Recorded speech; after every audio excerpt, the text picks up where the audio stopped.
بہن بھائیوں کی تعداد جتنی زیادہ ہوگی ان کی مینٹل اپروچ اتنی ہی تیزی سے بڑھے گی. یہ ماہر نفسیات کہتے ہیں کہ بچے کو بہن بھائی چاہیے اور باپ کا بوجھ اتنا ہی کم ہوگا.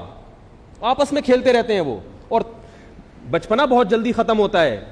جیسے ہی جوانی کی دہلیز پہ ایک ایک کر کے قدم رکھتے ہیں تو باپ کا سہارا بننا شروع ہو جاتا ہے.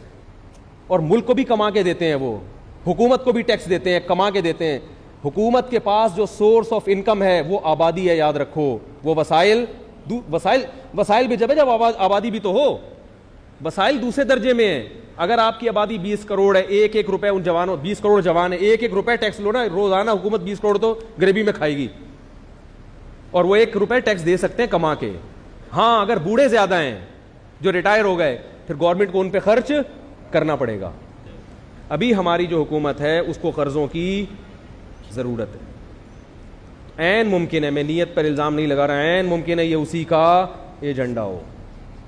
سمجھ میں آ رہی ہے بات؟ ہم اس ایجنڈے کو کسی قیمت پہ قبول نہیں کرتے جو ہمیں مزید غریب بنا دے اور ہمیں مزید مقروض بنا دے. ہمارے پاس کمانے والے اتنے ہونے چاہیے جو IMF کا قرضہ بھی ادا کرنے کے قابل ہوں. بندے ہی نہیں ہوں گے تو قرضہ کہاں سے ادا کرو گے؟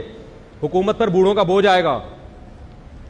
دیکھو ایک آدمی کے 2 بچے پیدا ہوں, رکشے والے کے پاس کمانے والے بڑھاپے میں ایک بیٹا ہوگا, وہ بھی اگر ہو گیا, ورنہ 2 بچوں میں ضروری نہیں کہ بیٹا بھی ہو سکتا ہے, دونوں بیٹیاں ہوں. بیٹی میں کمانے کی صلاحیت کم ہوتی ہے بیٹے کی نسبت, یہ پوری دنیا مانتی ہے. اتفاق سے کوئی عورت زیادہ کما رہی ہو الگ ہے, لیکن پوری دنیا مانتی ہے کہ سورس آف انکم جو ہے نا, جو زیادہ مضبوط ہے وہ لڑکا ہے, لڑکی کم ہے. تو رکشے والا بڑھاپے میں کیا کرے گا؟ اس کا بیٹا خود اپنی بیوی کو کھلائے, اپنے بچے کو کھلائے, اپنے باپ کو کھلائے, تو وہ خرچہ, اور جس کے بیٹا ہی نہیں ہوا تو پینشن کس کو دینی پڑے گی؟ گورنمنٹ کو. تو آپ بچے روک کے گورنمنٹ کی خرچے کم نہیں کر رہے بلکہ بڑھا رہے ہیں. مفتی طارق مسعود صاحب کے بیانات سننے کے لیے YouTube سبسکرائب کریں, اور اگر آپ لائیو ویڈیو کو کبھی بھی مس نہیں کرنا چاہتے ہیں تو سبسکرائب کرنے کے بعد بیل آئیکن پہ کلک کرنا مت بھولیں. جزاک اللہ.